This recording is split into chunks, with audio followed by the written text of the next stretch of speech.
করবেন। আমি স্বামীজির বাড়িতে এসে রাজনৈতিক কোনো মন্তব্য অতীতেও করিনি, আজকেও করব না, ভবিষ্যতেও করব। আপনাদের সকলকে নতুন বছরের পর 2025 শুরু হওয়ার পর আমার অনেকের সাথে আজকে প্রথমবার দেখা হয়। আপনাদের সকলকে নতুন বছরের শুভেচ্ছা।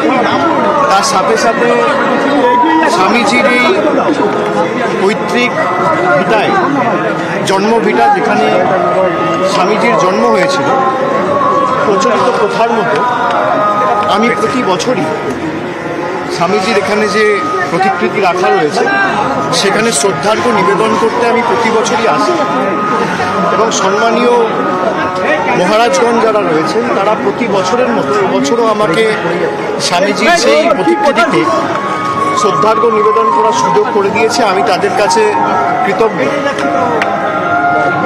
স্বামীজির নীতি, আদর্শ, মনন, চিন্তন, কর্মপদ্ধতি, বাণী আজকের এ সময়ে অত্যন্ত তাৎপর্য এবং জীবনের প্রত্যেকটি ধাপে প্রযোজ্য।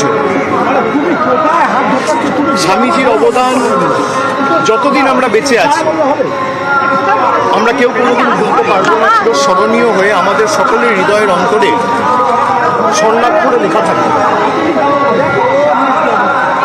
এবং স্বামীজি যেভাবে সর্বধর্ম সমন্বয়ের কথা বলেছেন, সর্বধর্ম সমন্বয়ের পথ প্রদর্শক হয়ে ভারতবর্ষকে তার সময়ে পথ দেখিয়েছিলেন, আজকে আমাদের সেই কথাগুলো সকলের স্মরণ করা উচিত।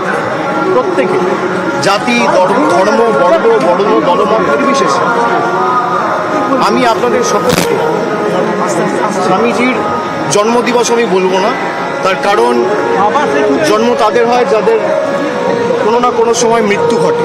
আমি আবির্ভাব দিবস বলি। স্বামীজি আজও আমাদের মধ্যে রয়েছে, তার ভাবনা, চিন্তাধারা অমর এবং অবিনশ্বর। আমি আপনাদের সকলকে স্বামীজির আবির্ভাব দিবসের সাথে সাথে আজকে জাতীয় যুব দিবস, আজ থেকে 41 বছর আগে ভারত সরকার এই জাতীয় যুব দিবস ঘোষণা করেছিল 84 সালে। 40 বছর ধরে ভারতবর্ষের বিভিন্ন প্রান্তে, জেলায়, বিধানসভায় স্বামীজির আদর্শকে সামনে রেখে, বাণীকে সামনে রেখে যুব সমাজ গঠন, দেশ গঠন, সমাজ গঠনের যে কর্মসূচি বিভিন্ন জায়গায় হচ্ছে আপনারা সকলের সাথে দেখেছেন, উপলব্ধি করেছেন। আমি জাতীয় যুব দিবসের সকলকে শুভেচ্ছা জানাচ্ছি। আমার বয়োজ্যেষ্ঠ অগ্রজ যারা রয়েছেন তাদের সকলকে আমার প্রণাম, শ্রদ্ধা, এবং যারা সমবয়সী রয়েছেন সকলকে ধন্যবাদ, নমস্কার, কৃতজ্ঞতা, প্রণাম, ভালোবাসা। আমি শুধু এটুকুই বলবো যে বাংলা বারে বারে সর্বধর্ম সমন্বয়ের কথা বলে, আমরা সেই পথেই যেন থাকি, স্বামীজির দেখানো পথে। স্বামীজি বলেছিল, যত্র জীব তত্র শিব, জীব সেবাই শিব সেবা। এবং তিনি বলেছিলেন, তিনি একমাত্র বিশ্ব বরেণ্য বীর সন্ন্যাসী। তিনি বলেছিলেন, গীতাপাঠ অপেক্ষায় ফুটবল খেললে ঈশ্বরের বেশি নিকট জায়গায় পৌঁছে যাওয়া যায়। এরকম লোক কোনোদিন ভারতবর্ষে কেন বিশ্বে কোথাও আমরা খুঁজে পাইনি, আগামী কোনোদিনও পাবো না। তিনি বলেছিলেন, বহুরূপে সম্মুখে তোমারে ছাড়ি, কোথা খুঁজিছ ঈশ্বর, জীবে প্রেম করে যেই জন সেই জন সেবিছে ঈশ্বর। তার মন্ত্রের ব্রত হয়েই যাতে আমরা আগামী দিন কাজ করি, সমাজ গঠনের কাজে নিজেদেরকে আত্মনিয়োগ করি। আমি সকলকে জাতীয় যুব দিবসের শুভেচ্ছা জানাবো। সকলে ভালো থাকবেন এবং নতুন বছরের সকলের শুভেচ্ছা। অনেক ধন্যবাদ। Thank you. যে বাংলা সর্বধর্ম সমন্বয়ের কথা বলে আমি যাতে সেই কথাই করতে পারি।